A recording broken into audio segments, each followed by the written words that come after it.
안녕하세요, 존청입니다. 오늘은 미국 사람으로서 한국에 소득이 있을 경우 절세하는 방안에 대한 소개입니다. 미국 사람이라고 하는 것은 국적이 미국이라는 얘기가 아니라 내가 세법상 미국 거주자로 간주된다는 뜻이죠. 이런 경우 한국에서 발생하는 소득이 있을 경우 한국에도 세금을 내고요. 미국에다가도 세금을 내고요. 또 미국에서는 게다가 내가 거주하는 주에 따라 주소득세까지 내는 상황이 있을 수 있으니까요. 세금을 이쪽 저쪽에 다 내니까 버는 거 모두 세금으로 나가는 거 아닌가 하는 걱정을 할 수 있을 텐데요. 오늘은 이런 고민을 하는 분들께서 알아야 할 절세 방안에 대해 간단히 소개해 드리겠습니다. 오늘도 다른 영상과 마찬가지로 결론을 먼저 말씀드리고 시작하겠습니다. 첫째, Foreign Tax Credit, 외국세 공제라고 하는데요. 이를 통해 같은 소득에 대해 한국과 미국에 두 번 세금 내는 상황을 피해야 하겠고요. 두 번째, Foreign Earned Income Exclusion, 해외 근로소득 공제라고 할 텐데요. 이를 통해 해외에 장기 체류하면서 얻는 근로소득을 미국 과세소득에서 빼고 결과적으로는 이 해외 소득이 미국에서 과세되지 않도록 해야 되겠고요. 셋째, 타이브레이커라고 하는 한미조세협정상 규정을 활용해서 내가 해외 장기 체류자로서 미국의 세법상 비거주자가 되어 미국 외 소득에 대한 과세를 피할 수 있을지에 대해 알아보고 가능할 경우 이를 활용해야 되겠습니다. 또한 마지막으로요. 넷째, 법인 또는 트러스트 설립을 통해 과세를 피할 수 있을지를 확인하는 노력을 해야 되겠습니다. 사실 이 주제에 대해서는 다른 영상을 통해 한 차례 다뤘던 적이 있는데요. 관심을 갖는 분들께서 굉장히 많다 보니 좀 더 정리된 내용으로 다시 준비했습니다. 혹시 예전 영상 참고하실 분들께서는 위에 나오는 링크 확인하셔도 좋겠습니다. 그럼 시작하겠습니다.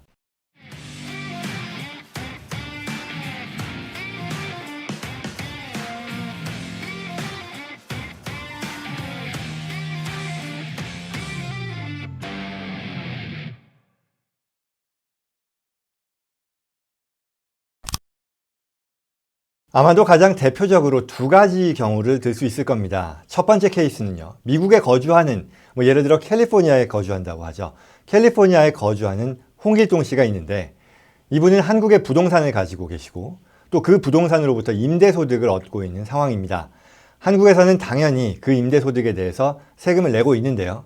미국에도 세금을 내야 한다는 말을 듣고 이에 부담을 갖게 된 상황입니다. 두 번째 케이스는요. 한국에 역이민을 간 김철수 씨 사례를 들 수 있을 텐데요. 이분은 미국 영주권자인데 한국으로 역이민을 갔습니다. 그래서 수년째 한국에서 거주를 하고 한국에서 취업을 하고 근로소득을 버는 사람이라고 하겠습니다. 자, 이에 대한 기본 규정은요. 세법상 미국 거주자는 전 세계에서 벌어들이는 소득에 대해 미국에서 과세된다. 이걸 월드와이드 인컴 텍스라고 하는데요. 이렇다고 합니다. 즉 내가 세법상 미국 사람이면 내가 미국이건 한국이건 세계 어디에서 소득을 얻건 간에 상관없이 미국 정부는 이 소득에 대해 과세할 권한을 갖는다는 뜻입니다. 그리고 이에 반해 세법상 미국 비거주자가 될 경우에는 미국에서 벌어들이는 소득에 대해서만 미국 정부는 과세 권한을 갖는다라고 합니다. 잠깐 옆길로 빠지는 거겠지만 왜 미국에 거주자면 외국에서 버는 소득에 대해서도 미국 정부가 과세 권한을 갖는 걸까요? 또는 더 정확한 질문으로 어떻게 미국 정부는 해외에서 버는 소득에 대해서 과세를 할 수 있다고 믿는 걸까요? 라고 했을 때 그 이유는 본인이 미국인이기 때문에 그 소득을 얻을 수 있었던 거다. 따라서 미국에 세금 내야 한다라는 그런 논리일 겁니다. 즉 당신이 미국인으로서의 특권, 프리빌리지를 누릴 수 있었고 그게 당신의 소득 창출에 기여했기 때문에 이 부분에 대해 대가로서 미국에 세금을 납부해야 된다는 그런 뜻인 거죠. 아무튼 다시 돌아와서요. 그렇다면 여기서 한 가지 중요한 용어가 나옵니다. 바로 세법상 미국 거주자라는 용어인데요. 이 말이 뭘까요? 중요한 것은 세법상입니다. 정확하게는 소득세법상 기준일 텐데 어쨌거나 이민법 또는 국적법상의 기준이 아닌 세법상의 기준이라는 점을 들 수 있겠습니다. 그렇다면 이게 뭐냐? 다음의 세 가지 중 한 가지를 충족하면 세법상 거주자가 됩니다. 첫째, 미국 시민권자. 둘째, 미국 영주권자. 또는 셋째, 시민권자도 영주권자도 아니면서 미국에 183일 이상 거주하는 경우에 해당이 됩니다. 그리고 이들은 세법상 미국 거주자로서 월드와이드 인컴 텍스의 적용을 받습니다. 여기서 오늘 첫 번째 중요 개념인 외국세 공제에 대해 살펴보겠습니다. 우리가 미국 거주자면 월드와이드 인컴 텍스니까 해외에서 번 소득에 대해서도 미국 정부는 과세를 한다고 했죠. 그런데 아마도요, 이 소득이 발생한 나라에서도 그 소득은 과세가 될 겁니다. 너무 당연하겠죠. 예를 들어 첫 번째 케이스에서 홍길동 씨가요, 한국의 부동산을 가지고 있고 그 부동산에서 임대소득이 발생하는데 한국 정부가 과세를 하는 그런 상황입니다. 그런데 이 한국 임대소득에 대해 미국에서 또 과세를 하면 같은 소득에 대해서 2번 과세를 하는 거니까 미국 정부가 생각해도 이건 좀 심하다라는 점에 대해 동의합니다. 그래서 만든 규정이 바로 Foreign Tax Credit이라는 건데요. 이게 뭐냐? 해외 소득에 대해서요. 해외 정부에 부담한 소득세가 있으면 미국의 소득세를 계산할 때 그 해외 정부에 부담한 소득세만큼은 줄여주겠다는 뜻입니다. 즉 미국 거주자의 외국 소득에 대해서 미국이 과세 권한을 갖지만 그럼에도 해당 외국 정부의 과세 권한이 미국 과세 권한보다 우선한다라는 것을 동의한다는 뜻이겠죠. 그럼 우리 사례를 가지고 얘기해보죠. 첫 번째 사례에서요. 홍길동 씨가 한국 부동산 임대소득이 있어요. 그럼 한국 소득이죠. 예를 들어 1억, 10만 불이라고 하겠습니다. 1억을 벌고 여기 30%의 한국 소득세를 부담하고 있다고 하죠. 그러면 홍길동 씨는요. 세법상 미국 거주자이므로 이 소득에 대해서 미국에서도 과세가 됩니다. 만약 여기서 미국의 소득세율이 40%라고 하면 홍길동 씨가 부담하는 세금은 10만 불 소득에 대해 4만 불이겠지만 이 중 한국에 부담한 3만 불을 제외한 1만 불만 추가로 부담하게 됩니다. 만약 미국의 소득세율이 20%라면 어떻게 될까요? 홍길동 씨는 미국에 내야 할 세금이 2만 불일 것이고요. 미국에서의 부담 세금보다 높기 때문에 더 추가로 미국에 내는 세금은 없습니다. 참고로 한국에 낸 세금을 미국에서 더 돌려주지는 않고요. 이 남는 금액은 미래에 이와 같은 Foreign Tax Credit으로 활용될 수 있는 그런 금액으로 넘어가게 됩니다. 결국 Foreign Tax Credit을 활용함으로써 같은 소득에 대해 2번 세금 내는 상황은 없겠고요. 홍길동 씨 입장에서 임대소득에 대해 부담하는 최종 세금은 한국, 미국 중에 더 높은 세율의 적용을 받게 되겠다는 것을 알 수 있을 겁니다. 한편 최근의 경향은요. 한국의 소득세율이 미국보다 더 높은 경우가 대부분인 것으로 압니다. 따라서 미국 세법상 이 Foreign Tax Credit 제도를 잘 활용하면 미국에 추가로 부담하는 세금을 없애거나 최대한 줄일 수 있다는 것을 알 수 있겠고 따라서 이 Foreign Tax Credit 제도는 해외 소득이 있는 사람들은 예외 없이 반드시 활용해야 되는 그런 제도라고 할 수 있겠습니다. 실제로 저희가요 다루는 고객 케이스들 중에 한국과 미국에서 거액의 소득을 얻는 한국의 그 유명인이 있었는데요.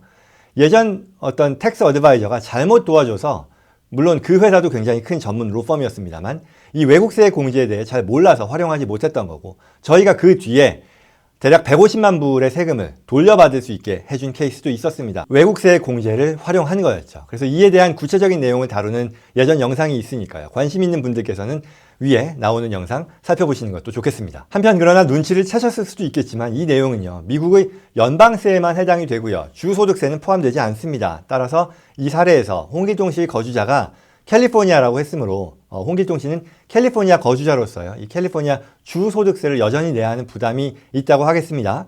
이 부분에 대한 텍스 플래닝에 대해서는 뒤이어 더 논의하도록 하겠습니다. 다음으로 Foreign Earned Income Exclusion이라는 개념이 있는데요. 이 내용은 한국 등 해외에 장기 체류하는 미국인들이 본인의 해외 거주국에서 버는 그 근로소득 및 사업소득, 말하자면 Earned Income이죠. 이 일부를 미국의 과세소득에서 뺄 수 있는 그런 제도를 말합니다. 참고로 2021년 기준으로는요. 이와 같이 미국 과세소득에서 제외할 수 있는 근로소득 금액은 10만 8,700불입니다. 여기에 또 추가로 고용주로부터 받는 해외 체류비 보조가 있고 이 금액이 일정 조건을 만족할 경우에는 추가로 이 금액도 과세소득에서 뺄 수 있게 됩니다. 예를 들어 우리 사례 2에서 김철수 씨가요. 한국에 들어가서 장기 체류하는 미국 사람으로서 한국에서 근로소득을 얻는다고 했죠. 그러니 이 근로소득에 대해서 최대 10만 8,700불 그리고 체류비 보조에 대해서 김철수 씨의 미국 과세소득에서 뺄 수 있다는 뜻이 되는 거고요. 당연히 이에 따라 김철수 씨가 부담하는 미국 소득세는 줄어들게 되겠죠. 따라서 이와 같은 상황에 해당되는 분들은 앞서 설명한 Foreign Tax Credit 제도와 더불어서 반드시 챙겨야 하는 그런 제도라고 할 수 있겠습니다. 다음으로 타이브레이커라고 하는 규정이 있습니다. 이건 한국과 미국 간에 맺어진 Income Tax Treaty, 즉 조세 협정이라는 게 있는데요. 이 근거에 따라 나오는 내용입니다. 구체적으로는 내가 미국의 영주권자로서 한국에 오래 체류하는 사람의 경우에 양국의 근거법에 따라 한미 양국 모두에 각각 거주자가 되는데 그렇겠죠. 미국에서는 영주권자니까 기본적으로 세법상 미국 거주자이겠고 한국에서도 한국의 세법 규정에 따라 한국 세법상 거주자가 되는 그런 상황인데 아무튼 이런 상황에서 한국에서의 거주 수준이 미국에서보다 현저히 더 높을 경우 비록 양국의 국내법상 두 나라 모두의 거주자이지만 나는 세법상 한국 거주자이고 미국 거주자는 아니다라는 것을 자발적으로 선택할 수 있게 해주는 그런 규정을 말합니다. 이렇게 함으로써 얻는 효용이라면 내가 영주권자임에도 불구하고 세법상 미국 거주자임에도 불구하고 세법상 미국 비거주자라는 것을 선택함으로써 아까 미국 세법은 비거주자에 대해서는 미국에서 발생한 소득에 대해서만 과세한다라고 했잖아요. 그러니 한국에서 버는 소득은 근본적으로 미국 정부가 과세할 수 없도록 할 수 있다라는 그런 결론이 되는 거죠. 그만큼 절세를 달성하는 게 되겠고요. 따라서 여기에 해당되는 경우 예를 들어 우리 사례 2번에 김철수 씨가 본인의 상황을 평가하여 이 타이브레이커를 선택할 수 있는 상황이라면 이걸 선택해서 한국에서 버는 소득이 미국에서 과세되지 않도록 할 수 있을 겁니다. 그런데요, 여기서 가끔 나오는 질문으로 비거주자로 세금 신고하는 것이 영주권 보유에 미치는 영향과 관련한 질문이 있습니다. 말하자면 이와 같은 타이브레이커를 선택하는 것이 영주권을 자동으로 박탈시키는 것 아니냐에 대한 그런 질문이죠. 이에 대해서는 다음과 같은 관점에서 평가할 수 있을 것 같은데요. 우선 영주권은 이민법상, 신분법상의 기준이고 지금 말씀드리는 타이브레이커의 내용은 세법상의 기준입니다. 두 개는 독립적인 법이고요. 독립적인 기준에 따라 평가하는 거죠. 우선 영주권은 이민법, 신분법상 기준이고요. 지금 말씀드리는 타이브레이커의 내용은 세법상의 기준입니다. 두 개는 독립적인 법이고요. 독립적인 기준에 따라 평가합니다. 따라서 세법상 타이브레이커에 따른 비거주자 선택이 이민법상 영주권 박탈로 반드시 이어진다고 보는 것은 아닙니다. 실제로 USCIS, 미국의 이민을 관할하는 기관이죠. 이 USCIS에서도 Reentry Permit, 재입국 허가서인데요. 이 재입국 허가서를 발급하는 데 있어서 본인의 미국 세금 신고에 대한 질문을 넣고요.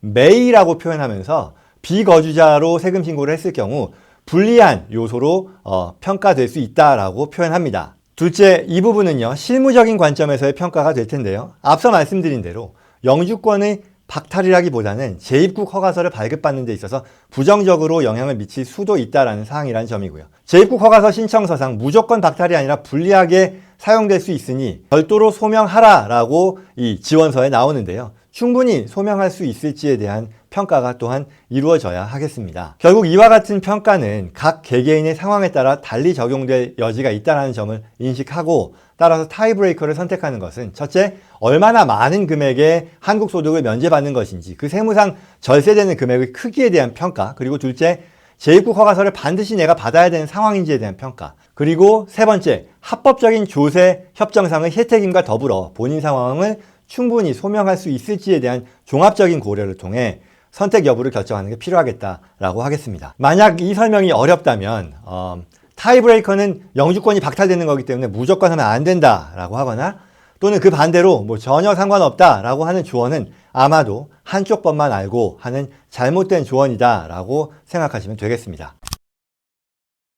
마지막으로 법인 또는 트러스트 설립을 통한 절세 플래닝을 들 수 있습니다. 이는 한국 법인의 설립일 수도 있고요. 미국 법인 또는 트러스트의 설립을 통한 방안일 수도 있습니다. 이 내용은 다소 복잡한 사항이기 때문에 기술적인 설명은요, 별도의 영상을 통해 다루기로 하고요.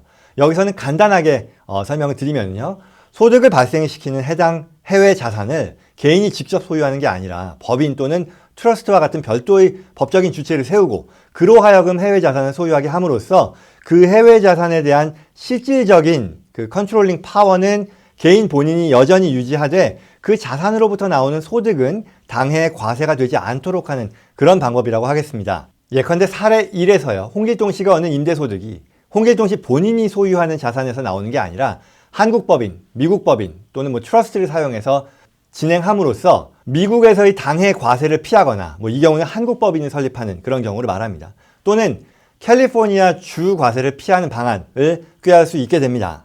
자, 이상 미국 사람으로서 한국에 소득이 있을 경우 절세하는 방안에 대한 소개였습니다. 외국 세액 공제, Foreign Tax Credit, Foreign Earned Income Exclusion, 타이브레이커, 그리고 법인 및 트러스트 설립을 통한 절세 방안이었는데요. 특히 어떠한 경우에 해당이 되더라도 첫 번째 외국 세액 공제, Foreign Tax Credit에 대해서는 반드시 확인해서 혜택을 누려야 하겠고요. 그리고 그 다음으로 가능하다면 네 번째, 법인을 설립하거나 트러스트를 설립함으로써 절세를 꾀하는 것을 고려해 보는 게 좋겠고요. 마지막으로 두 번째, 세 번째에 해당하는 방안들은 본인이 그 자격 요건에 해당될 경우를 고려해서 혜택을 누리시는 게 좋겠습니다. 오늘 내용 여러분들께 도움이 되었기를 바라고요. 저희 정보가 유익했다고 생각하시는 분들께서는 구독과 라이크 버튼 바로 눌러서 다른 분들께도 소개될 수 있도록 도와주시기를 부탁드립니다.